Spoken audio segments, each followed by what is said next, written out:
বাংলাদেশের সীমান্ত নিরাপত্তা আরও শক্তিশালী করতে গুরুত্বপূর্ণ এক পদক্ষেপ নিয়েছে বাংলাদেশ সেনাবাহিনী। তুরস্ক থেকে আমদানি করা এমকেই বোরান 105 হাউইটজেস কামান পরীক্ষামূলকভাবে মোতায়েন করা হয়েছে পার্বত্য চট্টগ্রামের রামু সেনানিবাসে।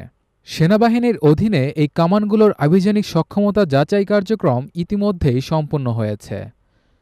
সামরিক বিশ্লেষকদের মতে বোরান কামান বাংলাদেশ সেনাবাহিনীর আধুনিকায়নের পথে এক যুগান্তকারী সংযোজন। ওজনে হালকা কিন্তু আঘাতে ভয়ঙ্কর এই কামান সহজেই দুর্গম পার্বত্য অঞ্চলে মোতায়েন করা সম্ভব। ফলে সীমান্তবর্তী অরণ্য ও পাহাড়ি এলাকায় যে কোনো সময় অপারেশন পরিচালনায় এটি একটি কার্যকর অস্ত্র হিসেবে প্রমাণিত হতে যাচ্ছে। বিশেষজ্ঞরা বলছেন এই কামানগুলোর ওজন প্রায় ১৭০০ কেজি হলেও তা হেলিকপ্টার বা হালকা যানবাহনের মাধ্যমে বহনযোগ্য। একটি বোরান কামান মাত্র ১ মিনিটের মধ্যে গুলি চালানোর জন্য প্রস্তুত করা সম্ভব এবং প্রতি মিনিটে ৬ রাউন্ড পর্যন্ত গুলি নিক্ষেপ করতে সক্ষম। এটি ১৭ কিলোমিটার দূরের লক্ষ্যবস্তুতেও নির্ভুলভাবে আঘাত হানতে পারে। সেনাবাহিনী সূত্রে জানা যায়, প্রাথমিকভাবে সীমিত সংখ্যক বোরান কামান আনা হলেও ইতোমধ্যেই আরও এই কামান কেনার প্রক্রিয়া শুরু করছে সরকার।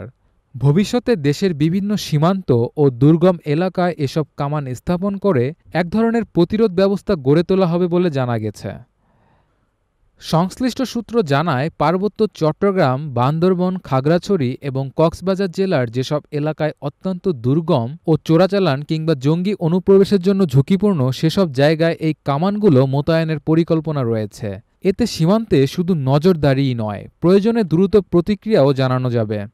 বাংলাদেশ সেনাবাহিনীর এক মুখপাত্র বলেন, আধুনিক প্রযুক্তির সঙ্গে তাল মিলিয়ে আমাদের প্রতিরক্ষা ব্যবস্থাকেও আধুনিক করা হচ্ছে। বোরান কামান তার পোর্টেবিলিটি, অ্যাকুরেসি এই দিকগুলো থেকেই পার্বত্য এলাকায় মোতায়েনের জন্য একদম উপযুক্ত।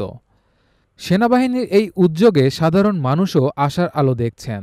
বিশেষ করে সীমান্তবর্তী এলাকাগুলোর বাসিন্দারা মনে করছেন, এই কামান মোতায়েনের ফলে সীমান্তে অপরাধ, অস্ত্র পাচার ও জঙ্গি অনুপ্রবেশের বিরুদ্ধে প্রতিরোধ ব্যবস্থা আরও শক্তিশালী হবে। বিশ্বের বহু দেশে তুর্কি সামরিক সরঞ্জাম ইতিমধ্যেই কার্যকরভাবে ব্যবহৃত হচ্ছে। বোরান কামান তার বহনযোগ্যতা, নির্ভুলতা এবং দ্রুত অভিযানের সক্ষমতার কারণে বিশ্বের সামরিক বিশেষজ্ঞদের কাছে প্রশংসিত। বাংলাদেশ সেনাবাহিনীর হাতে এই কামানের সংযোজন প্রতিরক্ষা খাতে এক নতুন অধ্যায়ের সূচনা বলেই মনে করছেন বিশ্লেষকরা।